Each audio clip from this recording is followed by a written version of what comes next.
नमस्कार दोस्तों, स्वागत है आपका मेरे चैनल बाली पोल्ट्री फार्म्स पे। तो सभी भाइयों से ये एक गुजारिश है कि अभी मैंने अपने चैनल का नाम चेंज कर दिया है, तो कृपया वही जो चैनल जो मैंने अभी नाम चेंज किया है, जिसका नाम अभी मैंने रखा है बाली पोल्ट्री फार्म, तो उसी नाम से सर्च करें प्लीज़। और जिन्होंने चैनल सब्सक्राइब नहीं किया है वो कृपया चैनल सब्सक्राइब कर लें, लाइक करें, शेयर करें और कमेंट करें प्लीज़। तो आज का जो मुद्दा है वो है CRD। वीडियो बनाने का मुझे मुद्दा है तो CRD, जिसे हम क्रॉनिकल रेस्पिरेटरी डिजीज़ भी बोलते हैं। तो ये बीमारी जो है इसने सभी फार्मर भाइयों को परेशान किया हुआ, लगभग पूरे, मैं बोल दूं अगर पूरे वर्ल्ड की भी बात कर लूं तो ठीक रहेगी। तो ये बीमारी बेसिकली एक सांस की बीमारी है जो चिक्स में आती है, तो आने के बाद काफ़ी नुकसान करके भी जाती है। अगर आपको इसके बारे में अगर मालूम नहीं रहेगा, नए पोल्ट्री फार्मर रहेंगे तो नुकसान भी काफ़ी करके जाएगी। अगर आपको मालूम है इसका तो ट्रीटमेंट आप बहुत ज़्यादा, इसके ट्रीटमेंट्स भी हैं, मेडिसिन बहुत सारी उपलब्ध हैं, तो ट्रीटमेंट भी हो सकता है। बट हम आज जो बात करेंगे इस बीमारी के ऊपर कि क्यों आती है फार्म में, इसका कारण क्या है आने का। तो मैं जैसे कि पहले इसके 6-7 कारण आपको बताऊंगा स्टेप बाय स्टेप, तो कृपया ध्यान रखिएगा। तो सबसे जो पहला कारण है कि हमारे अभी जो पोल्ट्री फार्म्स हैं जितने भी, उनमें बैक्टीरिया का लोड बहुत ज़्यादा हो गया है। बैक्टीरिया लोड ज़्यादा हो गया है। जो आज से कुछ समय पहले की बात कर लें, 10-20 साल पहले की बात कर लें, तो उस समय बैक्टीरिया लोड कम था, क्योंकि फार्मर की जो पोल्ट्री फार्म है वो बहुत ज़्यादा नहीं थे। अभी आप किसी भी गांव में चल जाएं तो वहाँ पे आपको काफ़ी ज़्यादा मात्रा में मिल जाएंगे पोल्ट्री फार्म्स। तो उसी की वजह है कि जगह जगह पोल्ट्री फार्म होने की वजह से जो बैक्टीरिया लोड है वो बहुत ज़्यादा हो गया है। तो फार्म से इधर, एक फार्म से दूसरे फार्म में बैक्टीरिया आसानी से चला जाता है और अपना जो ग्रोथ है वो बहुत जल्दी करता है। तो ये बैक्टीरिया की जो आप कह लें कि लोड ज़्यादा होने की वजह से भी ये एक प्रॉब्लम आ रही है कि ये बीमारी हमारे फार्म से जा ही नहीं रही है। अगर जाती भी है, 1-2 फ्लॉक के लिए जाती है, फिर वापस आ जाती है। तो उसके कारणों पे हमें ध्यान देना होगा कि क्यों ऐसा बार बार क्यों होता है।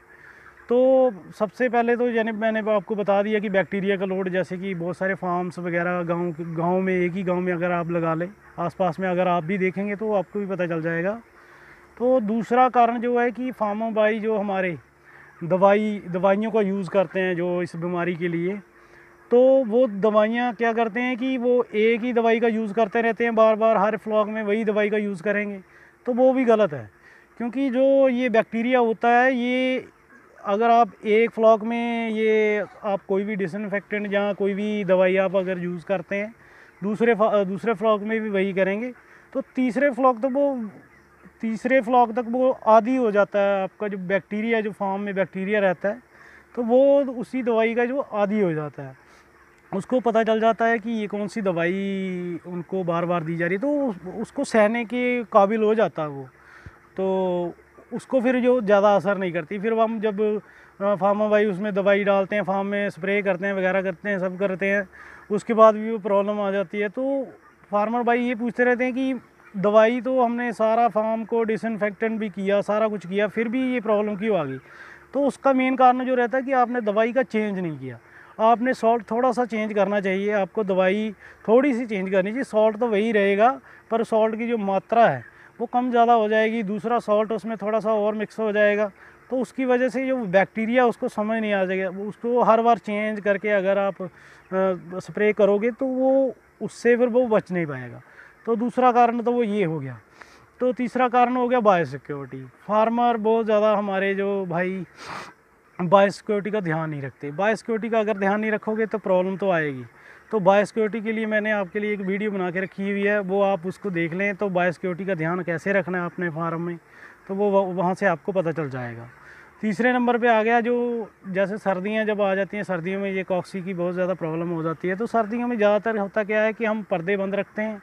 पर्दे बंद होने की वजह से अंदर बुखारी भी चलाते हैं, तो ऐसा होता है कि अंदर की जो ऑक्सीजन है वो ख़त्म हो जाती है धीरे धीरे। तो ऑक्सीजन कम होने की वजह से बर्ड फीड पेट भर के अच्छे से खा रहा होता है, तो उसको डाइजेस्ट करने के लिए उस फीड को ज़्यादा से ज़्यादा ऑक्सीजन की ज़रूरत होती है। तो अगर हम उसको वेंटिलेशन अच्छे से नहीं कर पाएंगे, अमोनिया अंदर बनेगी, वो अमोनिया को खींचेगा, तो उसकी वजह से भी आपके फार्म में ये कॉक्सी की प्रॉब्लम आने की जो है बहुत ज़्यादा चांसेस होते हैं। तो उसके लिए आपको वेंटिलेशन के ऊपर अच्छे से ध्यान रखना पड़ेगा। तो आपको श्योर करना पड़ेगा कि आपके फार्म में ऑक्सीजन की मात्रा अच्छी है, जिससे बर्ड को ये प्रॉब्लम ना आ सके। तो बहुत सारे भाई चौथे नंबर की जो प्रॉब्लम है, जो क्यों आती है प्रॉब्लम ये, तो चौथे का ये है कि जैसे कि बहुत सारे भाई अपने जो फार्म का जो पुराना लीटर होता है उसको आसपास में फेंक देते हैं। तो अगर उस फ्लॉक में वही प्रॉब्लम रही होगी सीआरडी की, तो वो जो आसपास में फेंका होगा लीटर, उसके ऊपर जो मक्खी बैठ के वो फिर से अंदर आपके फार्म में बैठेगी, तो वो वही प्रॉब्लम फिर से शुरू हो जाएगी। तो उसका तो लीटर निकालने का फ़ायदा ही कोई नहीं हुआ। उससे अच्छा था कि आप लीटर अंदर ही रखते थे, तो अच्छा था। निकालने का क्या फ़ायदा, अगर आपने पास में ही फेंक दिया उसको, उधर से मक्खी बैठ के अंदर आ रही है, अंदर आके वही बीमारी वो फैला रही है, तो सफाई करने का कोई फ़ायदा नहीं है। तो भाइयों कृपया अपना जो फार्म का लीटर होता है वो जितना दूर हो सके, जितनी आपकी पहुंच है, जितना दूर पहुंचा सकते हैं पहुंचा दें। तो ये समस्या भी बहुत ज़्यादा है लीटर को आसपास में फेंकने की, तो इसको भी अवॉइड करें, दूर फेंकें इससे। तो 6वें नंबर पे आ जाएगा कि मौसम में चेंज हो जाता है। जैसे कि अभी बरसात का मौसम चल रहा है, तो थोड़ी देर पहले बहुत ज़्यादा गर्मी और धूप थी, तो अभी एकदम से मौसम एकदम से ठंडा हो गया है। तो ये ठंडा होने की वजह से फार्म में एकदम से टेम्परेचर चेंज हो जाएगा। तो ये वर्ड जो है, ये टेम्परेचर का जो चेंज है वो सहन नहीं कर पाते हैं। ज़्यादा से ज़्यादा 5 डिग्री फ़ारेनहाइट का ये जो चेंज है उसको एक्सेप्ट करते हैं। उसके बाद का ऊपर का होगा तो ये इनके लिए अनकम्फर्टेबल हो जाएगा। तो इनको इक्वल रखना चाहिए आपको। जैसे कि पहले मतलब गर्म था, अभी एकदम से ठंडा हो गया, तो आपने इसके लिए आपने पर्दे जो है उठा देने हैं, ताकि वो अंदर का जो टेम्परेचर है वो इक्वल रहे। ये टेम्पर ऊपर नीचे होने की वजह से भी ये आपका जो फार्म के जो चिक्स है इनमें ये प्रॉब्लम आ जाती है, और धीरे धीरे ये प्रॉब्लम बड़ी बन जाती है।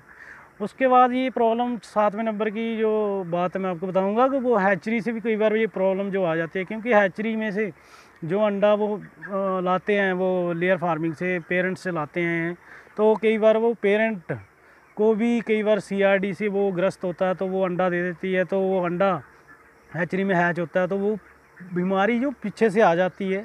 तो कई बार ये भी प्रॉब्लम होती है कि आपकी जो ये सीआरडी की प्रॉब्लम कई बार हैचरी से भी आ जाती है। तो ये सब बातों का आपको ध्यान रखना पड़ेगा। अगर आपको ये प्रॉब्लम बार बार आ रही है आपके फार्म में, तो इन सब बातों का ध्यान रखें, और बायो सिक्योरिटी अपने फार्म की बहुत ज़्यादा टाइट करके रखें, जिसकी वजह से तो ना तो कोई प्रॉब्लम आएगी, तो आप परेशान भी नहीं होंगे।